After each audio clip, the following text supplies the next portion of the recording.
Also going on this weekend, the free fun is Siclovia. Siclovia. That's how I say it. Siclovia. Siclovia. That's Pete right, Garcia with the YMCA. It's the biggest health and wellness event here in San Antonio. And first of all, tell us how this got started. This got started with the city through CPVW. It was an obesity prevention grant, and it was written into the grant to kind of help getting people active and on the streets, and kind of helping people realize that physical activity doesn't have to be running or lifting weights. It can be anything. It can be riding a bike. It can be walking in the streets and stuff like that. And now it started, what, a few years ago? We've had it once every 6 months or so? It started about 4 years ago. I think this is the fourth year that we're going to have it. And it happens twice a year, the last Sunday of every September for sure, and typically the last Sunday of March.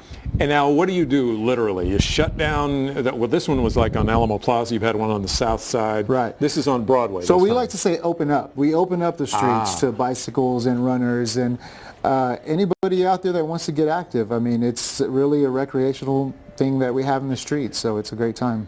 And it's also not just to get down there, but to publicize and to raise awareness, as you said, about the problem of obesity in San Antonio. Right. What we need to do to fight it. Right. We want to raise awareness with that, and it's also a great chance to get out in the community and really enjoy the city a little bit more intimately. When you're on a bike going through the city and you're just taking it all in, it's a completely different view. And now you have a new app. Yes, we have a new app. It's for iPhone. Every year we try and do something a little bit different, whether it's adding a route or a park. This year we have an app that lets you know a little bit about where you are on the route, a list of schedules, a list of classes. It has our safety pledge, which is a big thing for us, so it's really helpful. And now say somebody who doesn't live in that area of town wants to be part of this. How far away should they expect to park with their bikes or whatever to do this? We're on Broadway, so it's pretty typical with like Fiesta. We're in the same area, so you'll come down, parking through downtown, parking through Broadway. So it's pretty much the same thing. And it's a different feel for a city street that wide.